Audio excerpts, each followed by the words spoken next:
جزاك الله خيرا. سائلك وحليه هي شيخ ومحي حكمك هلبك ورابها عنيتان كيس أما هلبك ورابه محلال به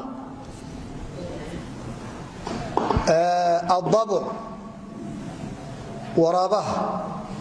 هلبكيسا هذا وصلنا ونقضي ولا شيء يبدأ هذا أول مية يتولوي كان لو شيء إن بالكي وحويه فربان لو هيو ولا ليه هاي معاك ودوك هي هولا بدن وعافمات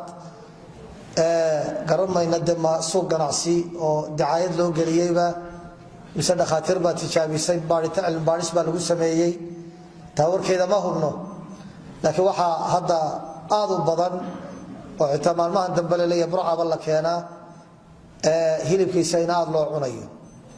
masaladuna waa mas'ala hadalkeedu soo noqnoqday waxayna ku salaysan tahay waraabaha lagu sheegay axaadiista nabiga calayhi salaatu wasalaam axaadiista qaar waxa ku yimi sida xadiisu Jaabir ibn Abdullah nabiga illa weydiiyay can ad-dab'i asaydun huwa waraabuhu ugaar maya tabadana nabigu wuxuu calayhi salaatu wasalaam nacam ha wa ugaar يعني وقعد معناه هو حلال إلا عنا وبنانته أحاديث تسمى حق بدنا لكن علماء حوشيي سند كيدنا ودودوية قال هذا بناين ليس أحاديث سيد الشريعة إنه وقعد كمية وحكروا شرط أحاديث كلا أو جد قالين ليس حق حارنتني ميت والنبي عليه الصلاة والسلام أحاديث صحيحين ككتيمي نهى عن كل ذي ناب من السباع هبر دقاقة وحي معله ووحكو وارصده نبي واديد عليه الصلاة والسلام إلا عنه هلبك سوا حارنتنمي ورابوه نكواس سوق ذا قليه مركا الله وضع كبين وقاضنا علماء دواكو كلا تقين تاسوا مسأله ما وحل حوشنا يا حديث كتلمامية وأقاد وواحد لقى سو ريبيا عن كل ذي ناب من السباع ويحيى معيله واحد لقى سو ريبيا ورابه والدليل شاقي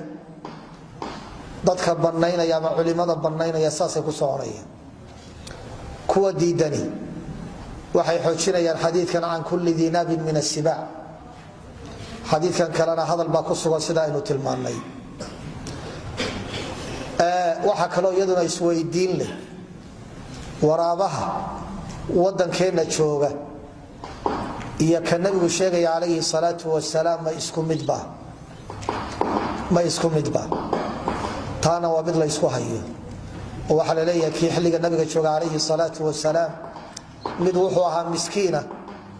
oo baqtiga cuna iyo wixii lamida aan horar ahayn waraaba caymeedka waa la yaqaanaa kan xilliyada qaar buu dadka nool cunaa oo soo weerara sida libaaxa iyo shabeelka uu dadka u soo weerara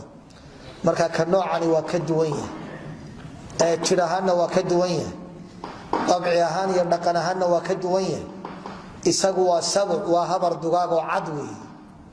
marka isagu xukunkiisu waa ka duwanaanaya marka waxa soo dhan la eego waxa leedahay waxa haboon in laga fogaado oo waxa weeye hilibkiisa aan la cunin ayaa ahwada wallahu ta'ala